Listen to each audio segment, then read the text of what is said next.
Ассалаумағалейкум. Бүгінгі тема бізде брудер. Брудер деген не және не үшін? Брудер деген бізде балапанның жағдайын қалыпты ұстайтын жәшік, қазақша айтқанда.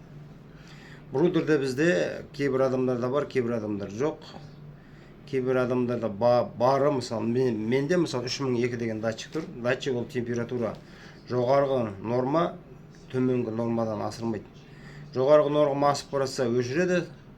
Жылытқыш құралды бізде лампочка, инфракрасный лампа или греющий элементтер бар, неше түрлі, әркім әртүрлі қояды. Бізде обычный советский лампочка қоямыз, өйткені ол доступный и арзан. Сол себептен соны қоямыз. Ол жоғарғы өзінің предел, мысалы 37-ге қойсаңыз, 37-тен температура асқанда өшіп қалады.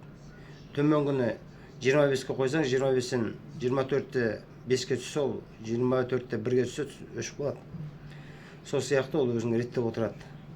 Сол бұл жағы брудердің ішінде бірінші шыққан күндерді біздерде балапан саламыз. Балапан бізде төселген мата, газет, кардон не төсейсіз ішіне, соның үстіне жатады. Өйткені ол сеткада жүре алмайды бірінші күндер шыққан күндер. Балапан бірінші күндер шығады, тесіп шыққаннан кейін, үсті кепкеннен кейін, соны үсті кепкеннен кейін жаңағы брудерге саламыз. Брудерде ол не істейді? Бірінші күндер олар тамақ ішпейді, су ішпейді.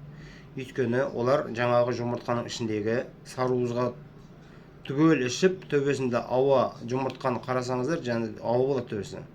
Сол қабатқа тесіп шығады. Сол қабат тесіп шыққаннан кейін ол расклеп жасайды, жаңағы теседі.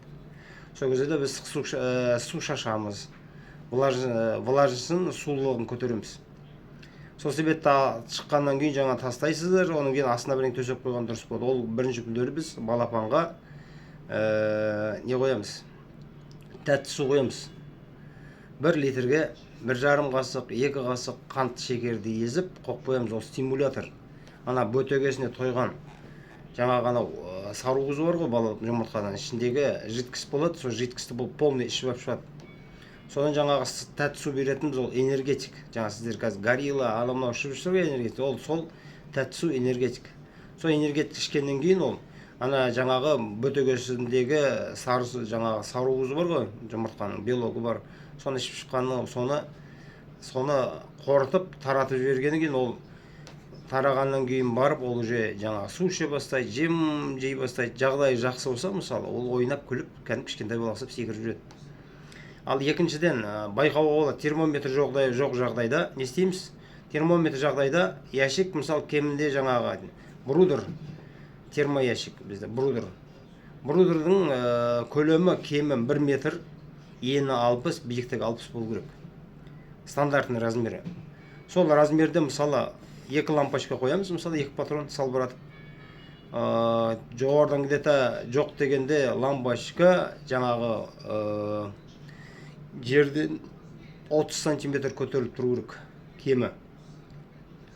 Или жоғары қойып тастасаңыз да болады. Бірақ ол кезде кішкене көбірек жылытады, төменгі болса тезірек жылытады деген сияқты мәселемен ол лампочка ол да есебімен қойылады. Әрқайсының өзінің есебі бар, қисабы бар деген сияқты.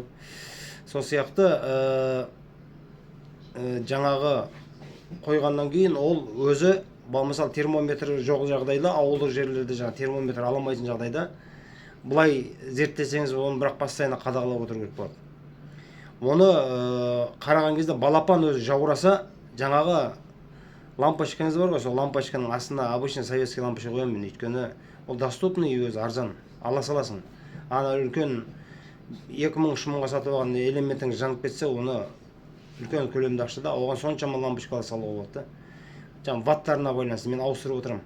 Бірінші күндері мен мысалы 150 ваттық қоям, 150 ваттықтан екеуін қоям, 300 ватт болып тұрма ішінде, сол жанып тұрады.